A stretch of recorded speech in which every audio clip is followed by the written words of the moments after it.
संस्था दिवसेंदिवस काम करतायत, अनेक लोक आपापल्या परीने काम करतात. सो आपला सुद्धा याच्यामध्ये खारीचा वाटा असला पाहिजे. आपण सुद्धा आपल्या लेवलला कॉन्ट्रीब्युट करणं गरजेचं आहे. मी हे का सांगतोय कारण की आपल्या कोल्हापूर मधल्या प्लास्टिक कचरा मुक्त कोल्हापूर यांनी स्टील भांडी बँक संकल्पनेची सुरुवात जी आहे तर ती केलेली आहे. म्हणजे त्यांचा उद्देश असा आहे की तुम्ही प्लास्टिकचे पत्रावळे असतील किंवा प्लास्टिकचे बाउल्स असतील, प्लास्टिकचे कप असतील, हे वापरू नका. जे भांड्यांचं आम्ही संकलन केलेलं आहे तर त्याचा तुम्ही वापर करा, जेणेकरून ते धुवून परत दुसऱ्या कार्यक्रमासाठी वापरता येईल. सो ही नेमकी संकल्पना काय आहे, ही कशी रन केली जाते, याबद्दलच बोलण्यासाठी आज आपल्या सोबत असणार आहेत प्लास्टिक कचरा मुक्त कोल्हापूरच्या सदस्या सविता सळोखे मॅम. सो थोड्याच वेळात ते आपल्या सोबत असतील आणि त्यांच्याकडून सगळ्या गोष्टी जाणून घेऊया. ऐकत रहा radio 95 FM. Good morning.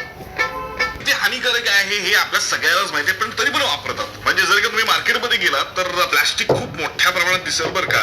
So या प्लास्टिक कचरा मुक्तीसाठी जसं मी मगाशी म्हणालो होतो की प्लास्टिक कचरा मुक्त संस्था जी आहे आपल्या कोल्हापूरची, तर ते स्टील भांडी बँक ही संकल्पना घेऊन आलेली आहेत आणि त्याबद्दलच बोलण्यासाठी आज आपल्या सोबत आहेत प्लास्टिक कचरा मुक्त कोल्हापूरच्या सदस्या सविता सळोखे मॅम. नमस्कार मॅम, रेडिओ सिटी मध्ये तुमचं खूप खूप स्वागत आहे. नमस्कार. तर मॅम, सगळ्यात पहिल्यांदा मला विचारायचं आहे की या संकल्पनेची सुरुवात कधीपासून झाली आणि काय आहे ही संकल्पना? आमचा उपक्रम गेले 3 वर्ष आम्ही प्लास्टिक मुक्तीसाठी प्रयत्न करत आहोत आमच्या सदस्यांमार्फत. आणि स्टील बँक ही संकल्पना आता पहिल्यांदाच सुरू केली कोल्हापूरमध्ये. याच्यामध्ये आपण कसं केलंय की जेवणाकरता 50 ताटे, 100 वाट्या, 50 चमचे आणि 50 ग्लास, आणि नाश्त्याकरिता 50 डिश, 50 वाट्या, 50 चमचे आणि चहासाठी 50 ग्लास, असं आपण पहिल्या बँक मध्ये ही आता सुरुवात केलेली आहे.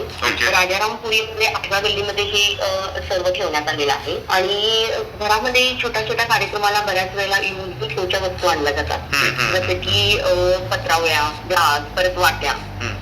ऍक्च्युली हे आरोग्यासाठी हानिकारक आहे, आणखी पर्यावरणासाठी सुद्धा हानिकारक आहे. ह्याला प्लास्टिक लेअर असतो, कारण आपण जे कागदी पत्रावळ्या जे वापरतो, कागदामध्ये लिक्विड राहत नाही. गरम अन्न पदार्थ जर यातनं आपण खाल्ले तर आपल्या आरोग्याला ते हानिकारक आहे. हाच कमी करण्याचा आमचा प्रयत्न म्हणून आम्ही ही पहिली स्टील बँक कोल्हापूरमध्ये सुरू केलेली आहे. त्याची सुरुवात वारीपासून केली आहे. आणि खूप सुंदर ही संकल्पना आहे. यामुळे नक्कीच प्लास्टिक कमी होण्यासाठी मदत मिळेल. तर कोल्हापूरकर या संकल्पनेचा वापर जो आहे तर तो आपण करायला पाहिजे, हे मात्र नक्की. आणखीन काही गोष्टी जाणून घेणार आहोत या संकल्पनेबद्दल. कोल्हापूर ऐकत रहा radio city 95 FM. Good morning.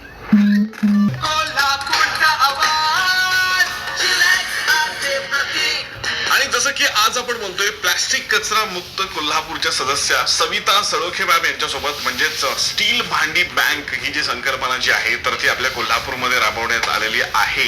So त्याबद्दलच आपण त्यांच्याकडून जाणून घेतोय. मॅम, ही कॉन्सेप्ट जी आहे स्टील भांडी बँक, तर ती वाढवण्यासाठी किंवा आणखीन मोठी करण्यासाठी पुढचं काय नियोजन आहे आपलं, आणि याच्यामध्ये कोण कोण कॉन्ट्रीब्युट केलं आणि कोण कोण कॉन्ट्रीब्युट करू शकतं? आता हे पहिला जे आम्ही केलं असेल हे सगळ्यांच्याकडनं आमच्या ग्रुपमधल्या सर्वांनी मिळून ही आता सुरुवात केलेली आहे. ही 50 संख्या असलेल्या ह्या सेट. त्याच्यामध्ये आता आमची दुसरी बँक सुद्धा सुरू करायचा विचार आहे.